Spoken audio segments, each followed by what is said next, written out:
Hey y'all, welcome back to my channel. Today I'm going to be talking to you all about toddler food allergies. I will start by saying that my daughter Adeline is 21 months old and she is only diagnosed with an egg and peanut allergy. We do avoid all nuts in general, but her allergies are specifically for egg and peanut and they are severe epi-pen level.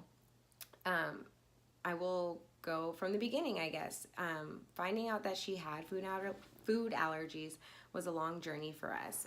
She pretty much had eczema from when she was like a month old, and we had no idea why. Every time we went into the pediatrician, they just told us to use different products, Mistela, Aquaphor, Aveeno Baby, like just different products to help with her dry skin, but we never really knew the cause of it.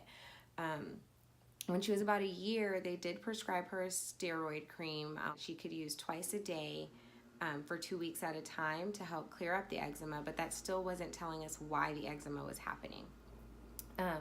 So as that continued, we finally got referred to an allergy specialist when she was about 13 months old. And so we went to the allergist, and that appointment was, I swear to you not, 2 hours long. And during that appointment, our allergy specialist went over an extensive history of everything that I've ever consumed while I was breastfeeding her, everything that she had consumed since she started table foods.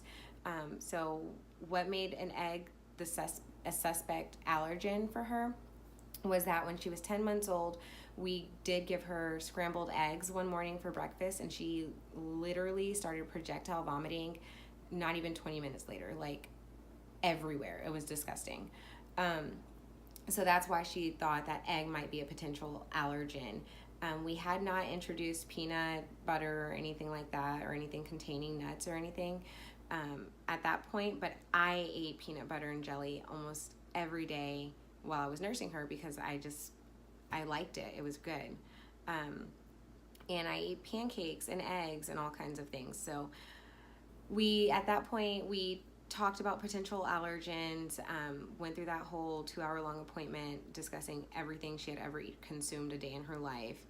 And at that point, she could not get a skin test done because her eczema was flared up on her back, and that is a potential reaction to allergens. And so we couldn't get the skin test done because her back was too bumpy and red.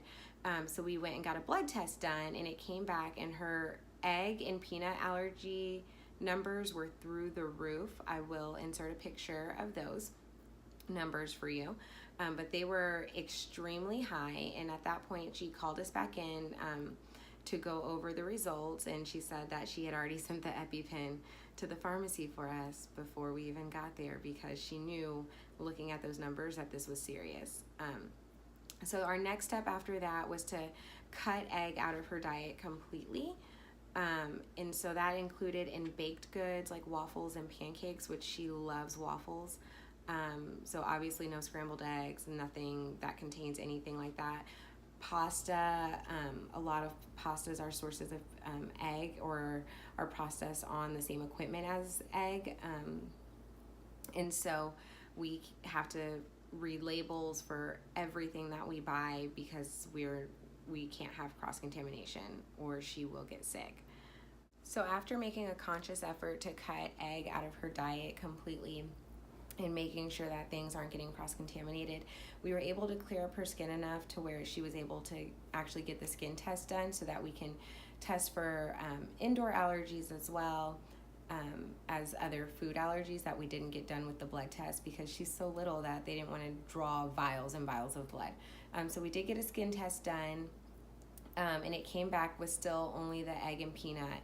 So we are grateful for that there aren't any other potential food allergies that she has, and that the indoor allergens came back negative as well. I will insert a picture of her skin test as well. But we are happy for that. So what do we do about it? We just accommodate and modify her meals. So she loves waffles and she loves pancakes. So we just get vegan waffles and vegan pancakes and that kind of thing. I look up vegan recipes. We aren't vegan. We love meat, honestly. but we look for vegan products because then they won't contain that egg source. The downside of that is that a lot of vegan products also have peanuts. So we also look for brands and companies that are egg-free, dairy-free, gluten-free, nut-free, and you're like wondering what is in it, but they taste pretty good, and she's happy with those things. And so that's how we do things at home. And then she does go to daycare, so the way we accommodate for daycare is that they have a monthly menu that they follow, and so I make sure I have a copy at daycare and a copy at home. That way I can go through and highlight the things that she can have, and anything that she cannot have, I send something very similar, so that she is somewhat eating what her peers are eating. So on muffin day, I'll send her muffins from home because I know that those are egg-free, nut-free, everything free, honestly. Waffle day, I send her own special waffles. She is lactose intolerant, so we don't give her cheese, and so on those days I send her just an alternative.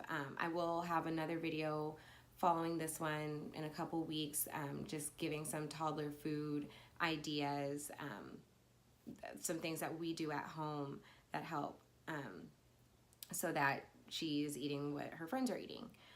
So when we go out to restaurants and stuff, I make sure that I don't order things that have egg or nut in it, because then, you know, she sees mommy eating it and then she wants to eat it, and we can't have that. So I order things that she can eat. We bring her own fork and her sippy cup so that there's not like, oh, this didn't get washed all the way and it has egg on it, and now we're using the epi-pen.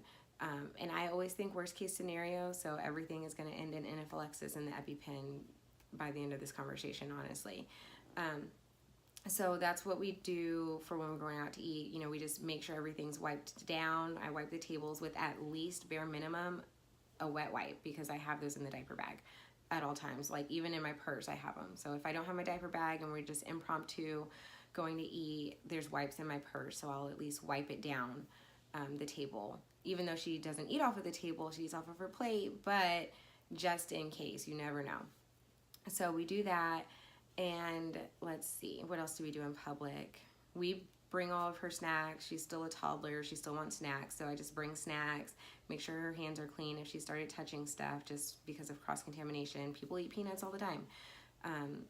And we don't go to Texas Roadhouse, unfortunately.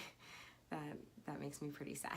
So what do we do about holidays, birthdays, special occasions? It's crazy. That's the short version.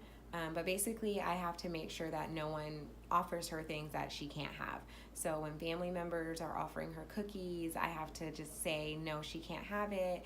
I get crazy stares thinking that I just don't give my kids sweets, and I have to politely explain to them that no, it's her egg allergy, not the sugar. I could care less about the sugar.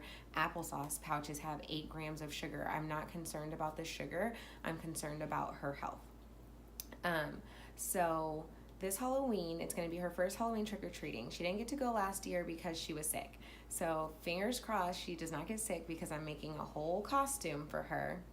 That video will be up next week. I'm making a whole costume for her, so hopefully she doesn't get sick. But what we are going to do this Halloween is we are going to keep our eyes out for teal pumpkins. So FAIR has launched a teal pumpkin project a couple years ago, and I actually heard about it from one of my coworkers, because she mentioned that she is having a teal pumpkin at her house, and I was like, a teal pumpkin, what's that about? And she was like, you don't know, and you have food allergies? So the Teal Pumpkin Project is anyone who has a teal pumpkin outside of their home has things to offer children with food allergies that are not food related. So just little prizes. It might be stickers, it might be glow sticks, it might be spider rings, but just a prize that they don't have to eat, so that they don't feel left out on Halloween and not have anything fun for themselves. And let's be honest, don't you want a prize for your kid instead of candy? I mean, I want the candy for myself, but I don't want her all hyped up on sugar from candy.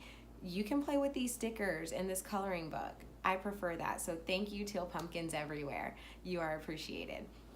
And speaking of FAIR, there are online resources about food allergies. If you have any questions, if you're newly diagnosed, if you may suspect that your child possibly could have some food allergies, there will be some links down below to the FAIR's website with community outreach groups, or support groups rather, the Teal Pumpkin Project, egg allergy, peanut allergy, and the list goes on which allergies they have on their website, but those are ours specifically, so I'll go ahead and link those below. So you can read up on that if you're interested. And some of the resources have different names that labels and companies will use for egg and peanut that you might not know, and I didn't know for the longest time until we recently got the skin test done because she was having a flare-up on her arm, and my doctor asked me about it, and I was like, you know, we've cut out egg, and she was like, yeah, it might be labeled under something different though. So that's a whole nother thing. So back to the drawing boards on double checking labels and making sure. And it's something that I take very seriously because it is her life, it's her health. I'm very passionate about this. So if you have any questions or concerns or thoughts about food allergies, please leave me a comment, send me a message. Again, let's connect. Don't forget to subscribe. I appreciate you all so much for watching, and I'll see you in my next one. Bye.